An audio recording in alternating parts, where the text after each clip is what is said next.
You told yourself you wouldn't look anymore. No more scrolling through his stories. No more decoding captions. No more pretending you don't care when your chest burns every time his name appears on the screen. But there you are again, late at night, thumb hovering over his profile, watching him laugh with people you don't recognize. And in that single second, your whole body forgets that healing ever began. You're back in the past, back in that final night, that last conversation that didn't even sound like an ending, just a slow, quiet fade. You think to yourself, how is it so easy for him? How can someone who once knew the rhythm of your heartbeat now move through life like you were never real? The truth is, you don't want to know what he's doing. You want to know what it meant. Did it ever matter? Were you ever seen? Was any of it love or just convenience disguised as connection? And somewhere deep down, you're not really searching for him. You're searching for proof that you weren't the only one who felt something real. But here's the quiet truth that no one tells you when your heart is breaking. What looks like him moving on is rarely peace. It's distraction. It's ego repair. It's the sound of someone running from their own emptiness and calling it freedom. You see, men like him don't heal right away. They hide. They fill the void you left with noise, faces, and temporary laughter. They think silence means strength because they were never taught how to sit inside their own regret. But you sit in it. You feel every corner of it. You let it break. You open.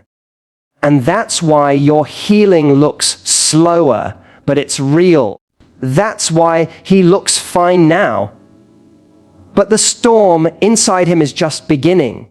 Because the thing about men like him is that they always come to understand the value of what they lost too late.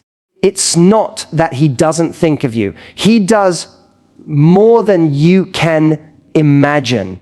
But he doesn't allow the thought to stay long enough to hurt. He pushes it away the moment it surfaces. When he sees something that reminds him of you, your favorite song, that restaurant you both loved, he scrolls faster, switches the topic, laughs louder. Anything to drown the echo of what he ruined.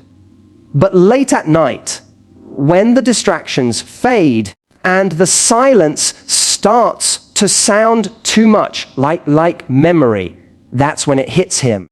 That's when he feels the ghost of your voice saying, "Oh, are you okay?" And he hates that he still misses the sound of someone who cared. You don't see those moments. You see the curated version, the smiling photos, the new girl, the staged happiness. You see what he wants you to see. A man unbothered, healed, detached. But what's really happening is this. He's performing. He's performing normalcy to convince himself he's fine. Because to face the truth that he destroyed something pure would mean facing his own emotional immaturity. And that's something he's not ready for. You, on the other hand, are walking through the fire. You're sitting with the ache. You're questioning everything. Not just him, but your own reflection. You're remembering every moment you settled for almost love, every time you accepted half effort and called it patience. That's what makes your pain sacred. You're not running. You're rebuilding. He's not ahead of you.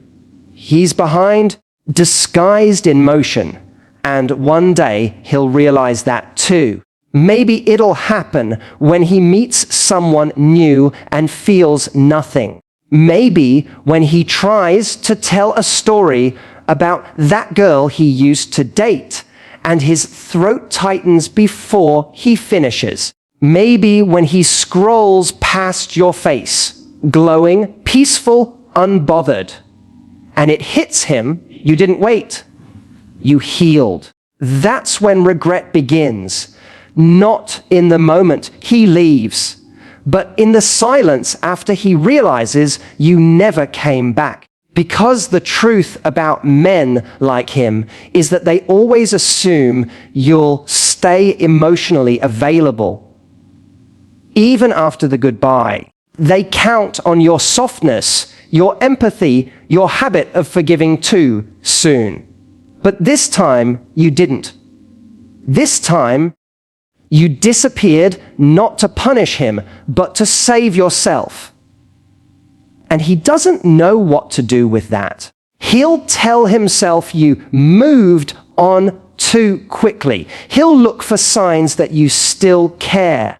He might even reach out, not because he's ready, but because he misses how you made him feel about himself. That's not love. That's nostalgia wrapped in ego. Don't fall for it again. Because while he's trying to rebuild his sense of control, you're learning something far more valuable: how to love without losing yourself. You'll realize that love was never supposed to feel like waiting. It was supposed to feel like peace. And peace doesn't chase. Maybe that's what hurts the most. Knowing that while you were searching for depth, he was measuring convenience. You offered him truth. He offered you distraction. But now you see it clearly. His avoidance was never rejection. It was fear. Fear of being truly seen. Fear of being held accountable for his own emotional absence. You were the mirror he wasn't ready to look into. And when you left, he shattered that mirror, thinking he could escape the reflection. But mirrors have memory, and the truth always finds its way back. You told yourself you were done thinking about him, but healing doesn't happen in declarations. It happens in the quiet moments you never planned for, the late night songs that pull you back to him, the scent of coffee that smells like the mornings you used to share, the way the universe still whispers his name when you're trying to forget. You wake up some days and swear the ache is gone, and then one random Sunday morning it sneaks back in, soft, familiar, cruel, like a ghost that doesn't know it's supposed to be gone. He's probably out somewhere now, smiling that half smile that used to make you forget your boundaries, laughing at jokes that aren't even funny, pretending he's fine because that's what he does best, pretending. You used to believe he was unbothered, that his silence was peace. But you've begun to see it differently now. His silence isn't strength, it's avoidance. The way a man runs from the sound of his own guilt when he's not ready to face it. And that's what haunts you the most. Not the love that ended, but the truth you didn't see back then. Because the more distance grows, the clearer you see the moments that used to blur together. You see how he pulled you close only when he felt you drifting away. How he loved the chase, not the commitment. How he liked the feeling of being needed. not the responsibility of showing up. You see now that he wasn't emotionally unavailable. He was emotionally undeveloped. And you were too forgiving, too patient, too hopeful. You thought love meant waiting for someone to grow. But love isn't meant to be a classroom. You remember one night, the way his voice shifted when you asked what you meant to him. There was a pause, just long enough for your heart to break before he even answered. He said, "You're special." But that word, but, became the graveyard of every promise he never kept. You smiled anyway, because women, like you always do, you turned the H into understanding. You told yourself, maybe he's scared. Maybe he just needs time. Maybe if I love him harder. But now, in the silence of your own room, you can finally say it. He wasn't scared. He was selfish. And you weren't asking for too much.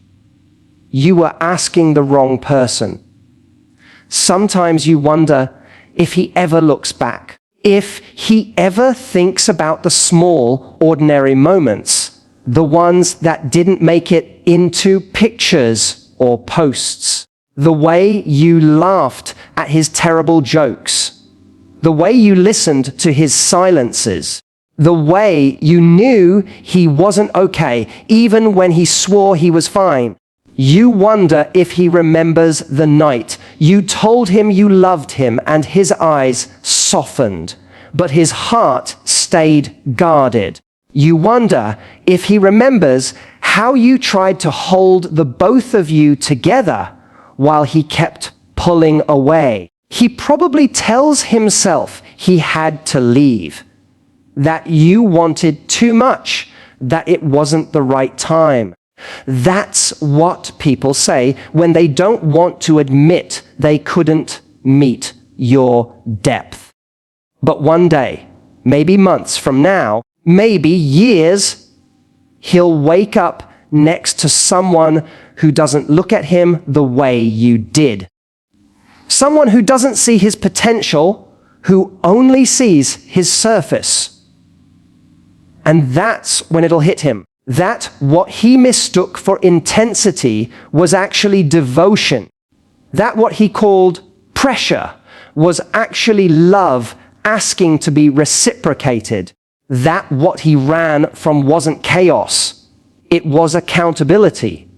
You, on the other hand, are beginning to bloom in places you didn't know had light. There's something quietly sacred about realizing you no longer want to chase understanding. You no longer want to be the woman who convinces someone to stay.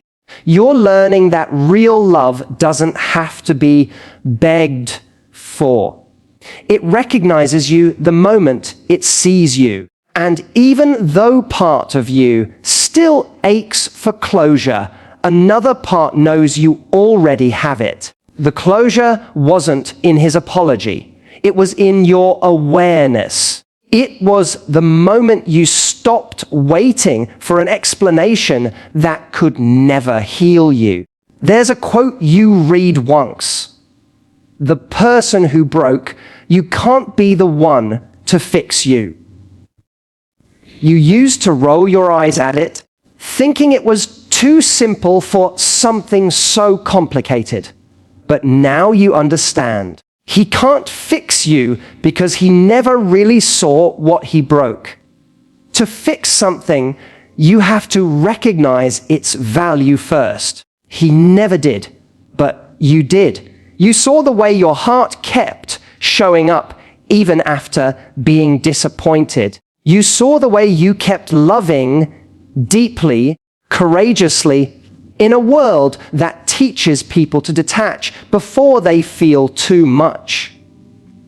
That's your strength, not the pretending, not the moving on too fast, but the willingness to still feel, to still hope, to still believe. Some nights, when you lie awake, you imagine him scrolling through his phone. His new distractions already feeling empty, he'll see something that reminds him of you. A song, a scent, a small detail. And for a split second, the air around him will change. He'll remember the sound of your laughter, the warmth of your voice when you said his name. And for the first time, he'll realize you were the calm he mistook for boredom. You were the peace he didn't know how to live with. Regret doesn't arrive loudly. It whispers. It finds you in the small hours of the night when the noise fades and truth finally speaks. He'll feel it then. That ache you carried alone for so long, and he won't tell anyone. He won't even admit it to himself, but he'll feel it, because every man who loses a good woman eventually does. Not when she cries, not when she begs, but when she finally goes silent, and you'll no longer want to prove anything. Not your worth, not your beauty, not your strength. You'll just exist, and somehow that will be the most powerful thing you've ever done, because your peace will become your new love story. And this time, it won't depend on someone else's presence. It'll live in your own reflection, the one that finally looks back at you with gentleness instead of doubt. You'll learn that healing isn't a straight line, it's a spiral. You'll revisit memories, but each time, they'll hurt less. You'll remember moments, but they'll lose their grip. And one morning, you'll wake up and realize you didn't think about him yesterday. Not once. And that quiet realization will feel like freedom.